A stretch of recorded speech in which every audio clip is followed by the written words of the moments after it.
The race for top four or top five now, as we know, in the Premier League is heating up, people. It's very interesting. And today we're going to be talking about two games that happened with two teams involved in the race for top four, or three teams actually, in Manchester City, Newcastle and Aston Villa. All three teams are trying to qualify for Champions League football. So today we'll be talking about those games. Make sure you leave a like, people. You know the face, you know the name.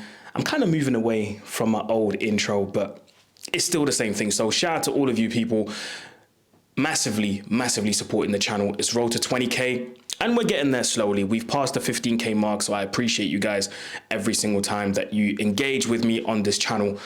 So shout out to all of you. Listen, make sure you like, share, comment, subscribe, of course. Now we're going to start off, because there's two games that happened today. We're starting off with Manchester City, who went away to Goodison Park, and the final score was Everton 0, Man City 2. And this game was a bit of a strange one because it took Man City a long time to kind of get in the groove of things. They had a few chances, more chances in the second half, than they had in the first half. In the first half, Everton kind of held their own, you know.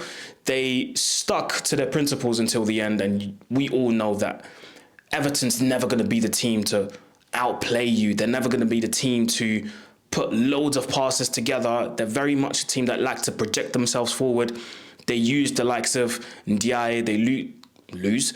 They use the likes of Ndiaye, they lose.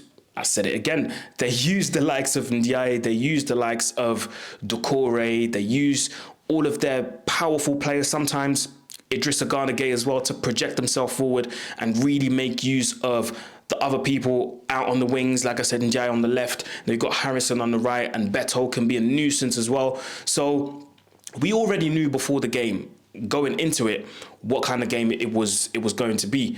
But I just didn't expect Man City to take so long to get into it and to take so long to have clear-cut chances. Now, don't get me wrong, they had some very good chances in the first half. The De Bruyne shot, which got saved, I don't know how O'Brien did it, but he kind of threw his head at it and it went out for a corner.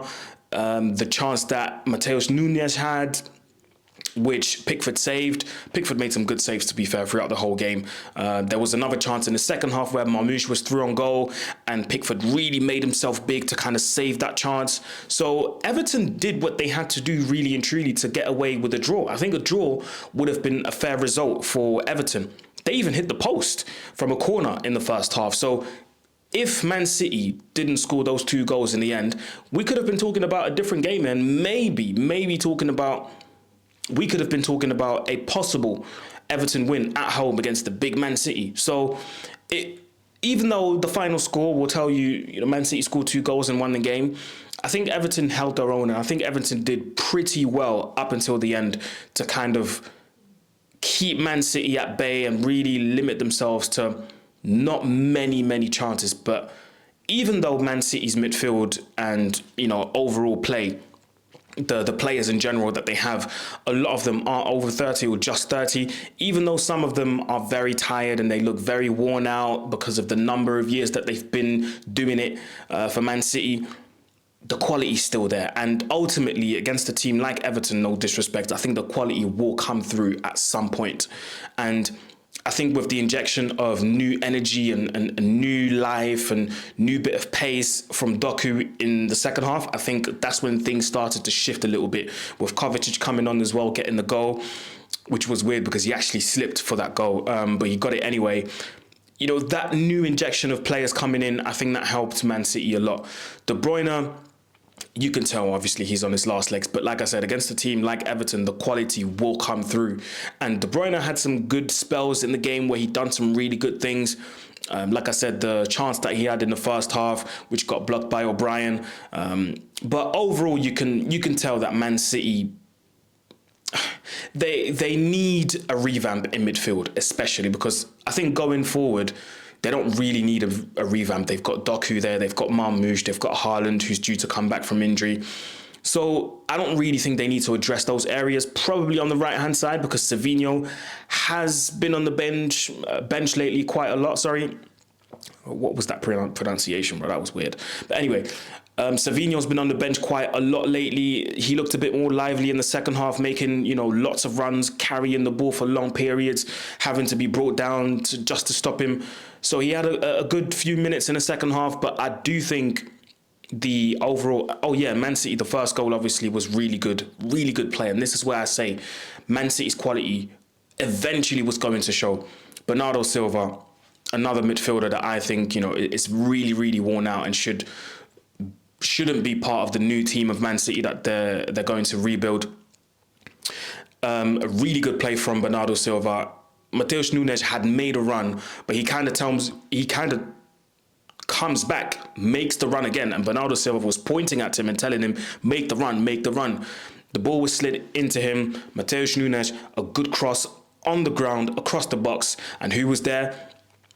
O'Reilly. Once again, it's that young kid, O'Reilly.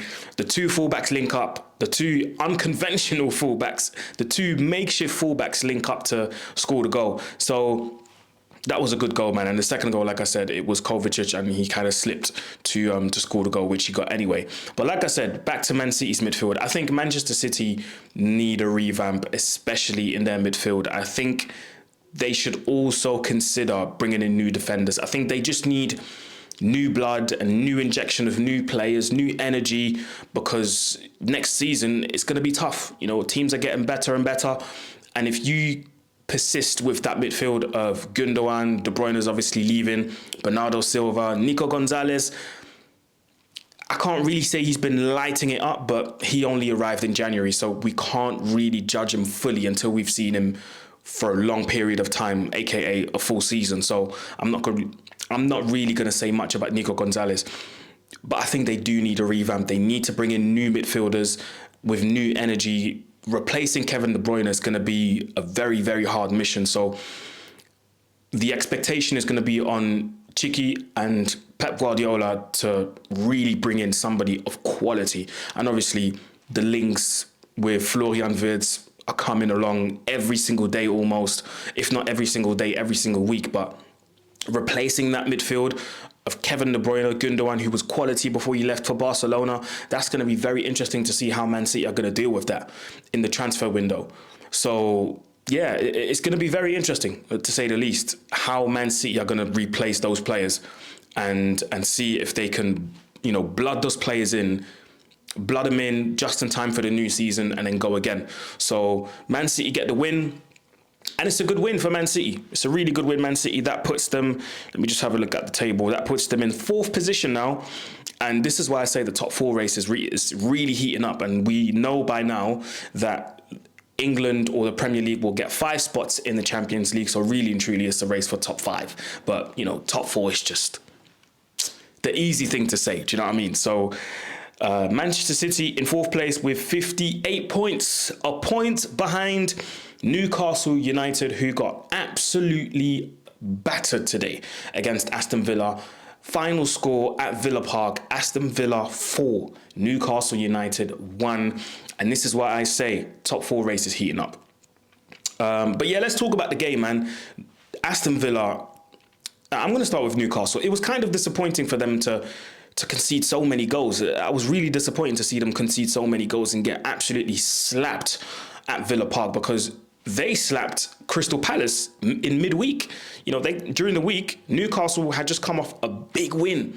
They came off the back of a big win, Newcastle, during the week. 5-0 against Crystal Palace. So at that point, they moved up to 3rd, which they're still in. At that point, they moved up to 3rd, which Newcastle is still in. 59 points, 3rd place in the Premier League. So that would still guarantee them Champions League football. So you're thinking, okay, Newcastle, they're going to go on a run here. But then Aston Villa, man, you could tell they were probably still annoyed and frustrated with the midweek game against PSG in the Champions League that they lost. And there's something about Villa that I really like. They've been doing it for the last 2 games. When they score one, they immediately want to go and score another one. And today, no disrespect to Newcastle, but this could have been 5-6-1 today, because you look at the chance. First of all, Ollie Watkins and Villa started the game on fire. 35 seconds on the clock, and they get a shot deflected by Fabian Schär, and it's 1-0. Already, few minutes after that, goal kick from Martinez. Yeah, was it a goal kick? It was, yeah. Goal kick from Martinez. Ollie Watkins, the ball lands to his feet. He tries to shift it to his right to take a shot, but he thinks, no, let me shift it back to my left. Hits the shot, and he hits the crossbar / post. And then there's another chance from a corner. Header, absolute bullet header off the post. So he hit the woodwork twice and got a goal. So this could have been, really and truly, he could have bagged a hat-trick. Ollie Watkins could have had a hat-trick tonight. And this could have been 5-6-7-1 if Villa had scored some of the chances that they missed. Another chance that I'm thinking of was the cross that was flashed across the box, and Asensio completely mishits it. So Villa were really good today. And back to what I was saying about Villa to begin with, they have this ability to hit you with quick succession goals. They've done it against PSG during the week. 53rd and 55th, if I'm not wrong. Those were the minutes, when the goals were scored. Today, same thing, 73rd and 75th, own goal, and then Tielemans got the goal. So, no, it was own goal, and it was an own goal from Dan Burn, and it was, let me have a look. I've got my phone here, why not have a look anyway? Well, have a look. 73rd, yes, own goal from Dan Burn, and 75th, banger from Onana. Amadou Onana, who came back from injury. They tried to, bring him back slowly but surely, but what a way to announce your return into the team, So Villa, they deserve this win today because they were really good. One thing I really like about Aston Villa as well, and this is something I have to give Emery credit for, it's the fact that they knew that they were up against Newcastle. That midfield is one of the most physical in the league. You have no business going, physical with them or trying to be too physical with them. No, there's no point. So what you can do is try and bypass that. And I think that's what they did today. If Martinez didn't hit it long to try and find Ramsey, Ollie Watkins and Asensio and whoever was on the right-hand side, I can't quite remember. If Martinez didn't go long, every time Aston Villa were playing, they tried to go direct through that midfield and just bypass it. It would have been a Tielemans pass straight through the middle, or they project themselves forward and it was just quick fire attacks. Like, they weren't trying to hold on to the ball too much, and they were just trying to make sure that midfield didn't have too much to do against that physical midfield of Newcastle United. And that has to be full credit to Unai Emery. He's doing an incredible job at Aston Villa. Honestly, what he's doing there is incredible. And as it stands, this is why I say, this top 4, top 5 race is very interesting. But before I get to the table, that Villa midfield, Camara, Tielemans, Asensio, and what formation did they play? Because I might be wrong here. Okay, so yeah, that Villa midfield, the 2 defensive mids in Tielemans and Camara, the 3 attacking mids in Rodgers, Asensio, and McGinn. I mean, that is just, honestly, I don't know if I should say one of the best in the Premier League, but definitely one of my favourites. Because all of these midfielders, you have some of them that are really good on the ball, like Asensio, like Tielemans. But then you have the freight trains, the John McGinns, the Morgan Rodgers, that can just power through midfields, and it's very hard to stop these type of guys. Even if they play it out to the wings, you can almost expect the late runs from the likes of McGinn, the late runs from the likes of Rodgers, who would just introduce themselves into the box and get a goal, get a shot off. It might bounce off the defenders, it might take a deflection, it might crash on the crossbar, the post. There's a constant danger with all of these midfielders, because as much as some of them are really good on the ball, all of them kind of carry a goal threat. Tielemans does, Asensio does, John McGinn does, Morgan Rodgers does, Camara maybe slightly less because he's more defensive minded, but there's always a chance that if he gets on the ball and he's outside of the area, why not take a shot? Why not? So that midfield is rapidly becoming one of my favourites. And another thing that I really like about Aston Villa, and again, credit has to go to Unai Emery, is the depth. The depth in that team is ridiculous. I almost forgot that Onana was injured and he came off the bench, because they have so much depth in every position that they can afford to be chopping and changing. I'll give you a few examples. Maatsen with Lucadinho. They can afford to be chopping and changing with the likes of Onana, Tielemans, Camara. Because you look at the changes today. Let me just look at the changes. 1 second. There you go. You look at the changes today. Amadou Onana came on for Marco Asensio. Jacob Ramsey came on for John McGinn. Ross Barkley came on for Boubacar Kamara. Donyell Marlon came on for Morgan Rogers. And Marcus Rashford came on for Ollie Watkins. Do you see the depth they have? If they can keep that core, if they can keep the players that they have on the bench this season, you know, some of the loans that they have as well. I even forgot to mention Disasi. If they can keep some of the loan players that they have, Asensio, Disasi, Rashford, and get them on permanent deals, you have a fantastic squad to start the season with next season and play Champions League football. Honestly, man, it's really, really beautiful to see. And like I said, top four race is heating up in the Premier League. We have Newcastle in third, 59 points. Man City, fourth, 58 points. Nottingham Forest, fifth, 57 points. Nottingham Forest, fifth, 57 points. Aston Villa, sixth, 57 points. Yeah, this is very interesting. All of them are fighting for Champions League football. And it's all going to be about those places. It's all going to be about third, fourth, and fifth. Who will get those spots? That's going to be very interesting. And if there's one big loser, obviously I know Chelsea haven't played yet. At the time of recording, Chelsea haven't played against Fulham yet. But Chelsea are definitely the losers in this top four race if they happen to not make Champions League football, because their recent form hasn't been the best.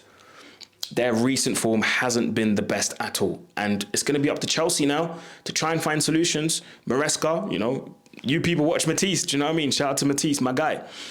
You guys watch Matisse and he'll be able to tell you that this top four race is not guaranteed, even though the Premier League gets 5 places in the Champions League next season. Chelsea's not guaranteed to be in that top 5. They're really not. So it's really heating up, but I'm very, very curious to see what this is going to look like at the end of the season. Very curious to see. And we can even throw some of the upcoming fixtures in there. Newcastle United's next fixtures. Ipswich at home. Oh, not next fixtures, but Newcastle United's fixtures until the end of the season. Ipswich at home, Brighton away, Chelsea at home, Arsenal away, Everton at home. Then you look at Man City's fixtures. Until the end of the season. Villa at home. Ooh, Villa at home. Ooh, Man City Villa at home. That's going to be, ooh, yeah. Then they have Nottingham Forest in the FA Cup, of course. Wolves at home. Southampton away. Bournemouth at home. And they finish with Fulham away. Tough fixtures, man. Tough fixtures. Nottingham Forest. Tottenham away. Nottingham Forest fixtures until the end of the season, of course. Nottingham Forest have Tottenham away, Brentford at home, Crystal Palace away, Leicester at home, and they finish off with West Ham away. Actually, no, I tell a lie. West Ham at home, and they finish at home with Chelsea. Oh my God. Listen, Chelsea, they can fall out of the top 5 race, you know, I'm telling you. Then we've got Aston Villa, fixtures until the end of the season in the Premier League. Man City away, Fulham at home, Bournemouth away, Tottenham at home, and they finish with Man United away. Hey, Man United, that last game of the season, boy, Lord knows what can happen.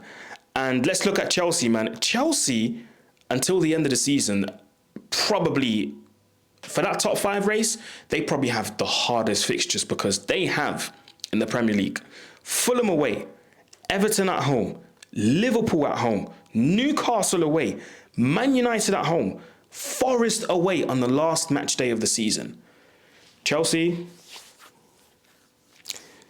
it's looking peak for you. I'm not going to lie. Chelsea, it's looking very, very, very peak. They could drop out of that top 6, 7, 8. Who knows what can happen? So, yeah, man. But listen, let me know what you think in the comment section below, people. That top 4, top 5 race is going to be very interesting, to say the least. But make sure you hit the like button, subscribe to the channel. If you made it till the end of this video, go in the comment section and type in top 4 race and a fire emoji. No, top 5 race, fire emoji. Put that in the comments. That's how I know you made it till the end of this video.